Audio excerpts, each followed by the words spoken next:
Salut l'équipe, j'espère que vous allez bien. Nouvelle vidéo aujourd'hui les gars. Incroyable l'affaire Pogba. Incroyable, mais qu'est-ce qui se passe? Laissez-nous tranquilles.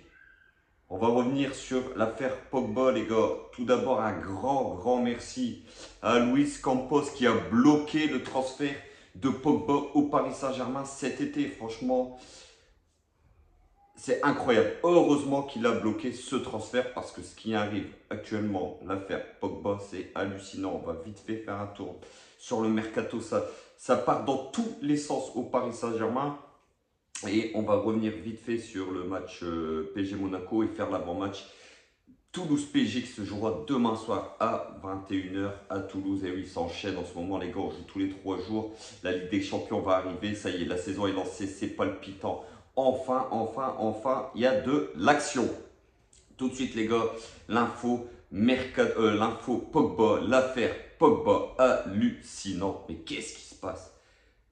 Ça attaque Mbappé, ça veut marabouter Kylian Mbappé. On se demande alors, son penalty loupé contre la Suisse à l'Euro, est-ce qu'il était marabouté Kylian Mbappé? C'est loupé actuellement. Son penalty loupé, est-ce qu'il est marabouté? C'est incroyable ce qui se passe les gars. Donc voilà, son frère à Pogba n'a pas hésité à le salir, à le mettre dans la pâture. Donc voilà, ce que j'attendais est arrivé, mon petit frère qui commence enfin à montrer son vrai visage, puisque c'est lui qui a commencé à parler pour mentir à la police et qui fait sortir l'info. Donc voilà, donc il dit après son frère, je te le redis frère, manipuler les gens, c'est pas bien, il n'est pas question d'argent, tu m'as impliqué malgré moi, j'ai failli mourir par ta faute, tu m'as laissé dans le trou. Donc voilà, tous les gens verront qu'il n'y a pas plus lâche, plus traître et plus hypocrite que toi sur cette terre. C'est quand même des attaques assez foudroyantes. D'ailleurs, Pogba, apparemment au mois de mars, a été amené dans un appartement sur Paris et deux mecs sont sortis de l'appart armés jusqu'aux dents, les gars, avec des armes de pointe pour lui réclamer entre 13 et 16 millions d'euros, des choses qu'il n'aurait pas payées à ces personnes-là durant ces 13 dernières années. Apparemment, c'est une affaire hallucinante. Et le frère de Pogba dit après Kylian, Kylian à présent tu comprends, je n'ai rien de négatif contre toi, mes dires sont pour ton bien, tout est vrai et avéré, le marabout est connu. Alors d'ailleurs si vous connaissez le nom du marabout, n'hésitez pas à me le donner en commentaire parce que moi je n'ai aucune info sur ça. Désolé de ce frère, un soi-disant musulman à fond dans la sorcellerie, il n'est jamais bon d'avoir un hypocrite et un traître près de soi. C'est quand même des attaques assez hallucinantes. Qu'est-ce qui se passe chez les Pogba? Alors, c'est une question d'argent. Pour moi, il n'y a que ça qui peut faire qu'une famille se déchire à ce point. D'ailleurs, la famille Mbappé écoute bien cette affaire d'une petite oreille parce que si ces dires-là sont avérés, les gars, je pense que Pogba et Mbappé, on ne les verra plus en équipe de France jouer ensemble en tout cas. Et Deschamps va avoir fort à faire pour trancher entre les deux joueurs. Mais bon, je pense que le choix est vite acté. Donc voilà les gars sur l'affaire Paul Pogba. N'hésitez pas à me dire en commentaire ce que vous pensez de cette affaire. C'est quand même incroyable ce qui se passe actuellement. Alors, limite, on en a un peu rien à foutre, mais ça vient attaquer le PSG, ça vient attaquer Kylian Mbappé. Et c'est peut-être pour ça qu'actuellement, il n'est peut-être pas bien. La semaine où il n'était pas en forme, et voilà, le puzzle commence à prendre forme. Est-ce que c'était pas lié à cette affaire-là? On va vite savoir dans les jours qui arrivent le fin mot de cette histoire. Je pense et je l'espère. Après, je vais revenir sur PSG Monaco. J'ai pas aimé l'attitude, les gars, des joueurs. Je vais revenir aussi sur Lionel Messi. Donc, n'hésitez pas, ça vaut des tours. Sur point mercato, les gars. Point mercato. Ander Herrera qui s'est enfin barré à l'Athletic Club. Enfin, je dis bien. Alors, concernant les arrivées, les départs. Donc voilà, les gars. Édouard Michou, apparemment, ça a bloqué. Le PSG veut des pourcentages à la revente, chose qui a été refusée. Galatasaray qui attaque pour Layvin Kurzawa. Enfin, on espère tous que Kurzawa va se barrer à Galatasaray, ainsi que Mauro Icardi. Alors les gars, d'une pierre deux coups, il nous prend deux indésirables, et alors là, ce serait magnifique. Accord PSG Everton pour Idrissa Gueye, Gana Gueye qui va enfin quitter le PSG. Ça coince pour Keylor Navas. Alors c'est une question d'argent encore une fois. Navas ne veut pas s'asseoir sur sa dernière année de contrat, donc c'est encore des joueurs qui sont gavés d'argent, qui veulent encore de l'argent. Ça devient pénible, ça devient pénible. Donc voilà. Accord Carlos Soler PSG, l'attaquant de Valence qui aurait un accord avec le Paris Saint-Germain. Le PSG, on sait qu'il cherche un attaquant pour remplacer la MNN. Le PSG s'attaque aussi à N'Golo Kanté. El Khalifi, le président, prend le dossier Skriniar en main. Franchement, les gars, ça attaque dans tous les sens. Je pense qu'on va avoir une fin de mercato extraordinaire. Une fin de mercato palpitante. On espère énormément de départs.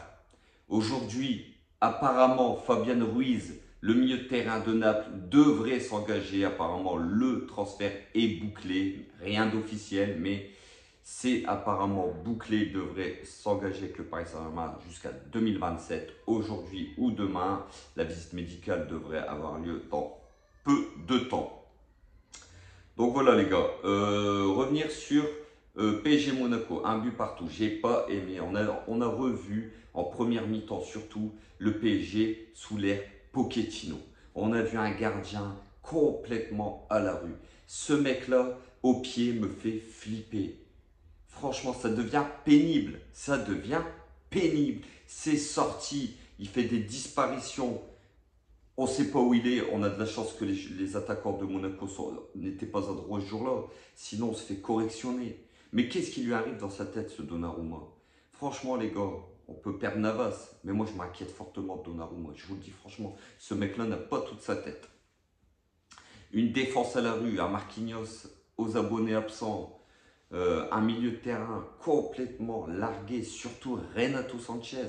Mais quelle première de Renato Sanchez! Zéro dribble réussi, zéro duel gagné, remporté.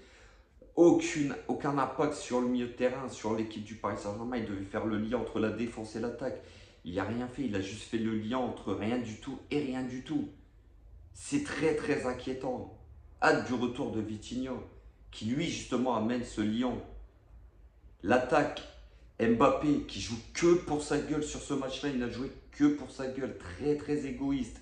Plusieurs fois il pouvait servir ses coéquipiers, ça n'a pas été fait. Neymar qui est reparti dans ses travers, à garder le ballon, à ne pas lâcher le ballon, à prendre des coups, à s'énerver pour rien. Et Messi, bordel, Messi, qui est là sans être là, l'esprit ailleurs. Il s'est fait tamponner 4-5 fois, les gars, dans le match. 4-5 fois. Il est tombé par terre comme une chaussette pourrie, une chaussette sale dans un panier. Comme ça. Tombé par terre, bousculé par les joueurs de Monaco. Aucune réaction. Il se lève, aucune réaction. Il se fait lever par des joueurs de Monaco. Aucune réaction. Pète un plomb, fais des têtes à tête, colle ton front, fais voir que t'es Messi. C'est pas normal que des gamins de 20 ans, ils te bousculent et ils te ramassent par terre comme une grosse merde.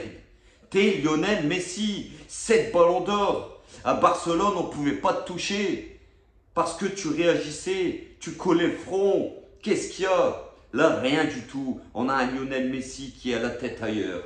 Qu'est-ce qu'il fait là? Il se dit, qu'est-ce que je fais ici? Alors oui, sur 2-3 éclats, il va faire une percée, il va faire un contrôle orienté, il va faire une passe magique, il va mettre un but. Mais sinon, à part ça, les gars, on voit très bien qu'on a affaire à un joueur qui est là. Où je suis, où je suis. Moi, je veux un Messi qui rentre dedans sur l'adversaire. Et là, non. Mais voilà, on a eu une petite adversité en face. Et on a eu le PSG de Pochettino, un PSG sans idée, un PSG sans mouvement, un PSG incapable de faire la différence au Parc des Princes. C'est très inquiétant, c'est très inquiétant pour les grosses échéances en Ligue des Champions. Parce qu'en championnat, on sait tous que ça va passer, on le sait. Le PSG a tellement d'occasions dans un match, il y en a bien une, deux ou trois qui va rentrer. Mais quand l'adversité sera beaucoup plus forte en face, parce que là c'était que Monaco, un Monaco qui fait un début de saison pas terrible, un Monaco qui a été éliminé en Ligue des Champions, on a eu un Monaco courageux certes, un Monaco qui a eu de la chance, qui a pris 3 poteaux, mais ça restait voilà une équipe pas en forme du tout de l'AS Monaco. Donc voilà les gars, n'hésitez pas à réagir sur la vidéo, j'espère qu'elle vous a plu. N'hésitez pas à liker en masse, mettez des pouces bleus. N'hésitez pas à vous abonner comme toujours. Beaucoup de gens regardent les vidéos, ne sont toujours pas abonnés. Abonnez-vous les frères. Et n'hésitez pas à liker comme toujours, partager et commentez-moi cette vidéo. Dites-moi ce que vous pensez de l'affaire Pogba. Dites-moi ce que vous pensez de la fin du mercato du PSG qui est en train de s'enflammer dans tous les sens. Et n'hésitez pas à me dire ce que vous pensez de ce PSG contre l'AS Monaco qui a été quand même assez faible. Demain, Toulouse, les gars. Demain, Toulouse. Alors, il devrait faire tourner Gatché. Mais je veux pas que ça tourne trop. Parce que je veux que cette équipe reprenne confiance tout de suite. Mais attention à Toulouse. Attention à Toulouse, ce ne sera pas un match facile. Donc voilà les gars, comme toujours, prenez soin de vous, prenez soin de vos proches, de vos familles. Et n'oubliez pas, ici c'est Paris. Et Paris est magique, la team. Ciao, ciao l'équipe.